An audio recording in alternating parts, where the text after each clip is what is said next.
La lumière de Saint-Raphaël a quelque chose d'inflexible. Elle dévoise tout, même les peurs. Sur cette côte où la mer est un miroir, une adolescente au prénom Claire, Cindy, apprend très tôt à marcher contre le vent. Fille d'une mère congolaise et d'un père italien, elle porte 2 continents dans un même regard et découvre, trop vite, que la mode aime les étiquettes plus que les vérités. Trop noire pour un certain luxe à la française, trop française pour la case exotique, lui murmure-t-on parfois, comme si l'on pouvait dresser une frontière sur une peau. Des années plus tard, sous les spots qui découpent le monde en or et en ombre, elle fend la passerelle comme on fend un silence. Balmain l'embrase, Givenchy la sculpte, Calvin Klein en fait une ligne de force.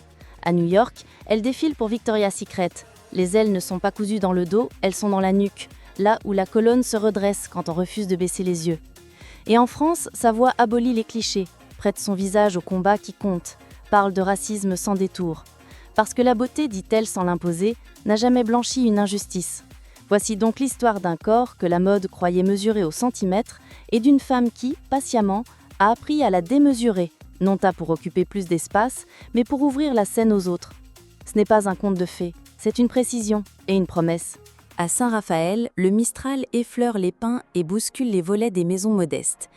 C'est là, entre la mer et l'arrière-pays provençal, que Cindy Bruna ouvre les yeux sur un monde double, celui lumineux des cartes postales de la Côte d'Azur et celui, plus âpre, d'une enfance où chaque détail rappelle qu'on ne n'est pas tous égaux face au regard des autres. Sa mère, originaire du Congo-Brazzaville, a apporté dans ses valises la chaleur des palabres, les tissus aux couleurs franches et une manière d'avancer qui ne plie jamais, même quand la vie pousse de travers. Son père, italien de souche, incarne la rigueur artisanale, le goût des choses bien faites et cette fierté un peu silencieuse des hommes qui travaillent avec leurs mains. Dans l'appartement familial, les langues se mélangent. Le français des devoirs côtoie l'italien des proverbes paternels et le lingala que sa mère glisse comme un fil invisible dans les berceuses. Cette polyphonie forge chez Cindy un sentiment de richesse intime, mais aussi une conscience précoce de la différence. À l'école, son teint café, ses cheveux serrés en boucles compactes et ses traits métissés attirent des questions curieuses ou des silences gênés. Elle apprend très tôt à décoder les micro-expressions, à pressentir le jugement avant même qu'il ne se formule.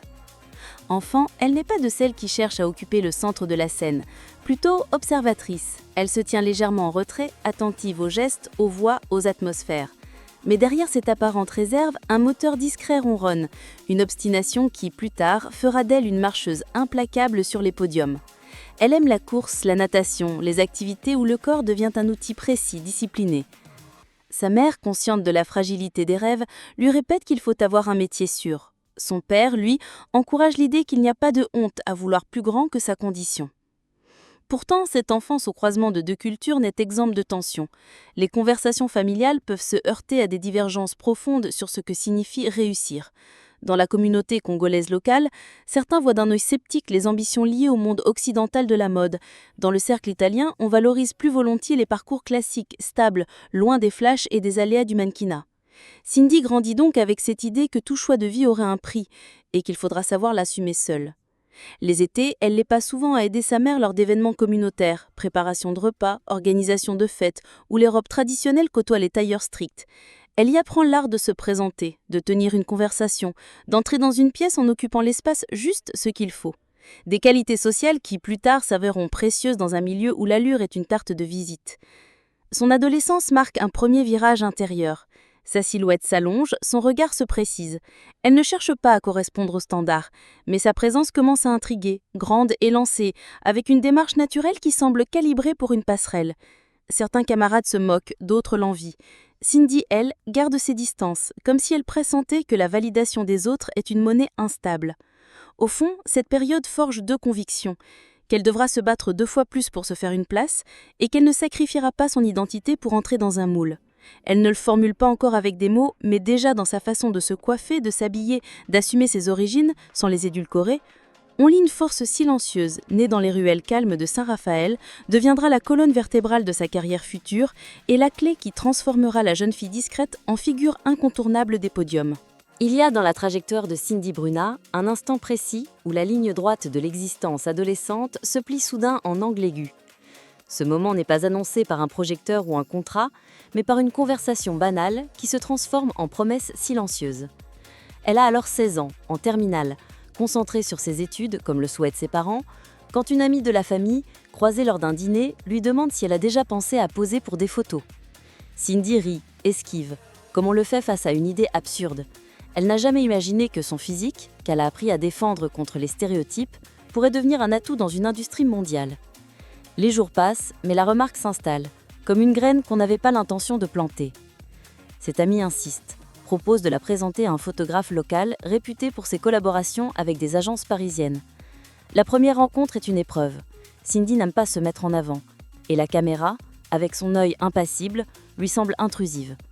Pourtant, au fil des déclenchements, quelque chose change. Le photographe, habitué au visage formaté, perçoit dans sa retenue une élégance rare. Il parle de grâce brute, un terme qui, chez Cindy, allume une curiosité nouvelle. Son book improvisé part à Paris, à l'agence métropolitane. La réponse ne tarde pas. On veut la rencontrer. Le voyage est une aventure en soi. C'est la première fois qu'elle monte à la capitale seule, avec, dans sa valise, quelques tenues simples et la conviction qu'elle doit rester elle-même. L'entretien est à la fois intimidant et étrange. Dans cette pièce blanche, les agents l'observent comme un sculpteur jauge un bloc de marbre. Il mesure, note, photographie encore. À la fin, la proposition tombe. Un contrat d'exclusivité avec Métropolitane, à condition que ses parents acceptent. Et c'est là que surgit le premier obstacle. Sa mère, protectrice, craint les dérives d'un milieu connu pour ses excès. Elle redoute que sa fille abandonne ses études, que la mode ne soit qu'un mirage éphémère. Son père, plus pragmatique, demande « As-tu vraiment envie de ça ?» Cindy hésite. Elle sait que signer signifie plonger dans un univers qui ne ressemble en rien à sa vie tranquille de Saint-Raphaël. Mais elle sent aussi refuser serait ignorer une porte ouverte sur un possible inédit. Après des discussions longues et parfois tendues, un compromis est trouvé. Elle finira son lycée tout en commençant les castings sous la supervision stricte de sa mère. Ses premiers pas dans le métier sont loin des tapis rouges.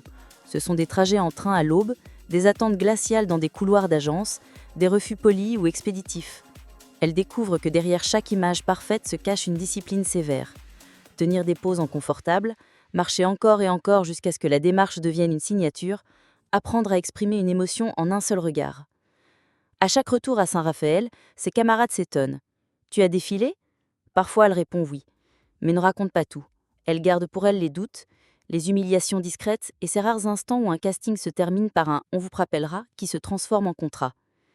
Le vrai tournant survient lorsqu'elle est sélectionnée pour défiler lors de la Fashion Week de Paris. Ce n'est pas encore un grand nom, mais c'est une marque qui attire la presse. Sur ce podium étroit, éclairé par des spots brûlants, elle ressent pour la première fois la poussée d'adrénaline pure que procure la scène. Le public est une masse indistincte, mais elle devine dans les premiers rangs des regards évaluateurs. Elle marche droit, chaque pas pesé, le menton légèrement relevé. Et en coulisses, un agent d'une maison de couture majeure la remarque. Ce défilé en entraîne un autre, puis une campagne.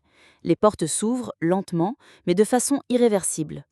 Cindy comprend que ce monde n'est pas un conte, mais un champ de bataille où l'on gagne sa place en la méritant chaque jour. Elle s'impose des règles.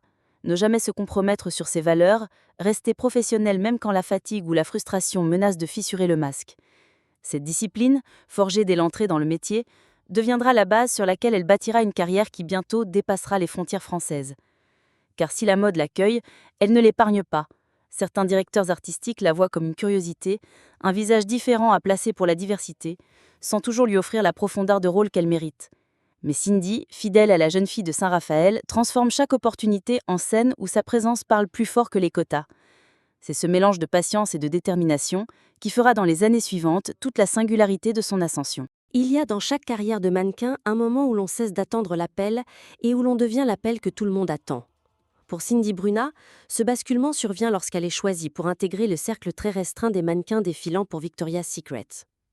C'est l'un de ces sauts d'or qui marquent un avant et un après. Non seulement les ailes, symbole ultime de cette scène surdimensionnée, mais surtout la reconnaissance d'une allure capable de captiver une audience planétaire. Sur le podium de New York, entourée de lumière et de musique tonitruante, elle avance avec une assurance nouvelle. Chaque geste est une phrase, chaque sourire une signature. Dans les coulisses, des stylistes et des photographes notent son nom avec empressement. De là, les invitations affluent. Balmain la propulse en ouverture de défilé, Givenchy la part de silhouettes sculpturales qui accentuent la longueur de ses lignes, Calvin Klein lui confie des campagnes minimalistes où la force de son regard devient l'élément central. Les magazines, Vogue, Harper's Bazaar, Elle, réclament sa présence en couverture. Cindy découvre la vitesse vertigineuse du haut de l'affiche. Une semaine à Milan pour Versace, la suivante à New York pour Tommy Hilfiger, entre 2 shootings à Londres et des essayages à Paris. Son passeport se couvre de tampons, sa valise devient une extension d'elle-même, et son sommeil se compte en heures grappillées entre 2 vols long courriers. Mais ce n'est pas seulement l'abondance des contrats qui marque son apogée, c'est la manière dont elle s'impose dans un paysage encore frileux à l'idée de mettre en avant des mannequins noirs sur les campagnes de luxe. Elle devient l'un des rares visages métissés à obtenir des contrats récurrents avec de grandes maisons européennes, et cela change la donne. Lors d'une campagne pour Prada, le photographe Steven Meisel la félicite pour sa capacité à tenir l'image sans artifice, à incarner une idée plus qu'une simple tenue. Ces mots résonnent comme une validation intime. Elle n'est plus seulement un corps au service d'une marque, elle est une présence qui inspire la narration. Les défilés deviennent autant de scènes où elle déploie sa palette. Chez Jean-Paul Gaultier, elle joue l'exubérance. Chez Elie Saab, la majesté. Chez Balmain, la puissance. Les créateurs commencent à la choisir non pas pour casser la monotonie des castings, mais parce qu'elle incarne une énergie qu'aucune autre ne reproduit. Son démarche fluide, droite, avec cette légère oscillation des hanches qui donne l'impression qu'elle fend l'air, devient reconnaissable même à travers l'objectif tremblant d'un téléphone portable. Ce sommet pourtant n'est pas exempt de pression. La visibilité accrue amène son lot de critiques. Sur les réseaux, certains la rédisent encore à ses origines, d'autres l'érigent en porte-drapeau, lui assignant une mission militante qu'elle n'a pas revendiquée, mais qu'elle choisit d'assumer. Lorsqu'un média français la questionne sur la rareté des mannequins noirs en couverture de magazines nationaux, elle répond avec calme. On ne change pas un paysage en une saison, mais on peut commencer à planter des arbres. Cette phrase, reprise en plusieurs interviews, devient emblématique de sa façon d'occuper l'espace public, avec fermeté et mesure. À l'international, sa cote monte encore lorsque L'Oréal Paris l'a choisie comme ambassadrice. Elle devient alors l'un des rares mannequins français à conjuguer podium, campagne de haute couture et contrat de thé grand public. Cette transversalité lui permet d'atteindre un public plus large, de s'installer dans l'imaginaire collectif comme une figure durable, pas seulement une tendance passagère. Les Fashion Week se succèdent, mais Cindy garde des rituels qui la rattachent à la jeune fille de Saint-Raphaël. Appeler sa mère après un défilé important, noter dans un carnet les impressions de chaque saison, refuser certaines propositions qui ne correspondent pas à ses valeurs. Ainsi, lorsqu'on lui propose une campagne pour une marque connue pour ses prises de position controversées sur la diversité, elle décline, malgré un cachet à 6 chiffres. Cette intégrité, loin de lui fermer des portes, renforce le respect qu'on lui porte dans l'industrie. À ce stade, elle a atteint un point où les maisons la réclament non seulement pour son esthétique, mais pour ce qu'elle représente, une modernité inclusive, une élégance qui ne sacrifie pas l'identité. Elle devient pour de nombreuses jeunes filles métissées la preuve tangible qu'il est possible de briser les plafonds invisibles. Et sur chaque podium, dans chaque campagne, on retrouve cette même intensité qui, depuis ce début hésitant, n'a cessé de croître, la certitude tranquille d'être à sa place, même dans un monde qu'il n'avait pas prévu. À mesure que les saisons passent, Cindy Bruna s'affirme comme bien plus qu'un visage parmi d'autres. Elle ne se contente pas de porter les créations des autres, elle impose une façon d'être qui, dans un milieu obsédé par la conformité, relève presque de l'insoumission. Très tôt, elle comprend que son image n'est pas neutre. Être une femme noire et métissée dans le luxe français n'est pas un simple fait esthétique, c'est un acte politique. Mais plutôt que de céder à l'idée de se lisser pour plaire à tous, elle choisit de conserver ses cheveux naturels, d'exiger que les équipes capillaires respectent leur texture et de refuser tout éclaircissement artificiel de sa peau. Ses prises de position ne se limitent pas aux coulisses. Lors d'interviews, elle parle ouvertement du manque de diversité dans les campagnes nationales et des obstacles invisibles auxquels font face les mannequins non blancs. Elle ne cherche pas le scandale, mais ses mots, mesurés et précis, tranchent avec le silence habituel du secteur. Quand une marque lui propose un contrat lucratif pour prêter son image à un produit dont la campagne véhicule des clichés raciaux, elle refuse sans hésiter, même si cela implique de renoncer à un revenu important. « Si j'accepte, je cautionne, et si je cautionne, je trahis celles qui viendront après moi », confie-t-elle un jour à un journaliste. En 2020, au plus fort du mouvement Black Lives Matter, elle prend la parole dans plusieurs médias français, racontant des expériences de racisme ordinaire subies au début de sa carrière, les castings où on lui demandait de changer ses cheveux pour paraître plus européenne, les shootings où elle était la seule mannequin noire et où son maquillage était confié à des mains inexpérimentées sur sa carnation. Plutôt que de se poser en victime, elle transforme ses anecdotes en plaidoyer pour une formation plus inclusive dans l'industrie. Elle s'engage également auprès d'associations qui luttent contre les discriminations et promeuvent l'égalité des chances dans la mode. Sa présence à ces événements n'est pas une formalité. Elle y parle avec les jeunes, leur donne des conseils et insiste sur la nécessité de connaître ses droits. Elle rappelle souvent que le mannequinat, derrière les paillettes, est un métier avec ses contrats, ses clauses et qu'il faut apprendre à dire non. Cette intégrité attire l'attention des maisons qui partagent ses valeurs. Certaines l'invitent à co-créer des campagnes ou à participer à des panels sur la diversité dans la mode. Elle devient ainsi non seulement un visage, mais aussi une voix, capable d'influencer la façon dont les marques conçoivent leur image. Pour beaucoup, son plus grand acte de résistance reste sa constance. Ne pas céder aux pressions pour s'adapter aux standards dominants, tout en continuant à travailler au plus haut niveau. Dans un système qui aime classer, étiqueter et réduire, elle persiste à élargir la définition de ce qu'une top modèle française peut être. Et chaque fois qu'elle foule un podium ou apparaît dans une campagne, c'est comme si elle répétait à voix basse mais ferme « Je suis ici telle que je suis, et c'est suffisant ». Au sommet de sa carrière, alors que les saisons s'enchaînent entre New York, Paris et Milan, un premier accroc vient fissurer la trajectoire apparemment linéaire de Cindy Bruna. Ce n'est pas un scandale public, ni une polémique fabriquée par les tabloïds, mais une usure silencieuse. La fatigue chronique, les déplacements incessants, la pression d'être constamment parfaite. Les journées de 12 heures sur les shootings, suivies de vols transatlantiques, finissent par peser sur son corps. Un matin, avant un défilé à Milan, elle s'évanouit dans les coulisses. L'incident reste discret.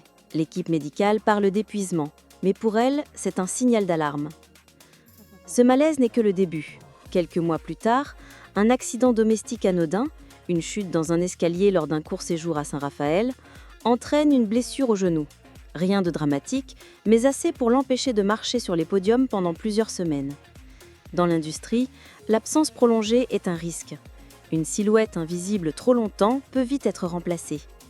Cindy, habituée à maîtriser son image, vit mal cette mise à l'écart forcée. Elle publie peu, refuse des interviews, se concentre sur la rééducation. C'est alors qu'un épisode médiatique inattendu surgit.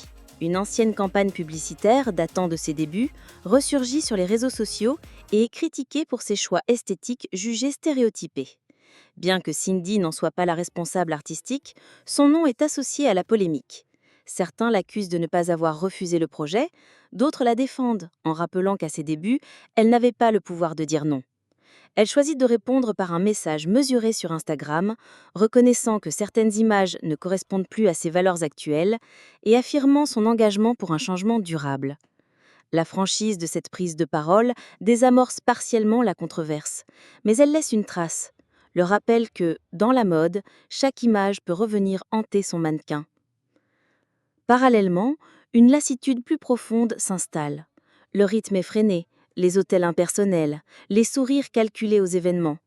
Tout cela commence à lui sembler creux. Cindy ne parle pas de retraite, mais ses proches remarquent qu'elle décline plus souvent les propositions, qu'elle privilégie les contrats qui ont du sens plutôt que ceux qui rapportent le plus. Un soir, après un défilé à Paris, elle confie à une amie styliste qu'elle songe à disparaître un temps. Pas pour fuir, mais pour se retrouver. Quelques semaines plus tard, elle annonce qu'elle suspend ses activités pour une durée indéterminée. Aucun drame officiel, pas de communiqué grandiloquent, juste un retrait silencieux. Les médias spécialisés s'interrogent, les fans spéculent. Burn-out, reconversion, vie privée? Elle ne confirme rien. Pendant près d'un an, son nom se fait rare dans l'actualité mode. Les seules apparitions publiques sont liées à des causes caritatives ou à des interventions dans des écoles de mode, où elle parle de santé mentale et d'éthique professionnelle. Ce recul volontaire, dans un secteur où l'absence est souvent synonyme d'oubli, est perçu par certains comme une erreur stratégique. Mais pour Cindy, il s'agit d'une nécessité vitale. Et puis, un jour, sans annonce préalable, elle réapparaît sur un podium à Paris. Plus mature, plus affirmée, comme si cette parenthèse lui avait donné une densité nouvelle. Ce retour discret mais puissant prouve qu'elle n'a jamais vraiment disparu. Elle s'était simplement offert le luxe rare de choisir son propre tempo. On évoque aujourd'hui Cindy Bruna, ce n'est pas seulement pour ses défilés légendaires ou ses campagnes de prestige. C'est pour la manière dont elle a déplacé les lignes, en faisant de sa présence une déclaration et de son parcours une carte pour celles qui viendront après. Dans un univers où la mode s'empresse d'oublier, elle a réussi l'essentiel, inscrire son nom dans une histoire plus vaste que sa propre carrière. Elle laisse derrière elle l'image d'une femme qui n'a jamais négocié son identité, qui a su dire non aux propositions contraires à ses valeurs et qui a utilisé sa notoriété pour ouvrir la scène à plus de diversité et de respect. Son héritage tient autant dans les images iconiques que dans les conversations qu'elle a provoquées, dans les jeunes modèles qui citent son nom comme source d'inspiration. Alors, peut-être qu'un jour, on cessera de se demander si le monde était prêt pour elle. Peut-être qu'on comprendra qu'elle n'avait pas à attendre que le monde soit prêt, elle a simplement obligé à avancer. Et c'est là que réside sa vraie victoire.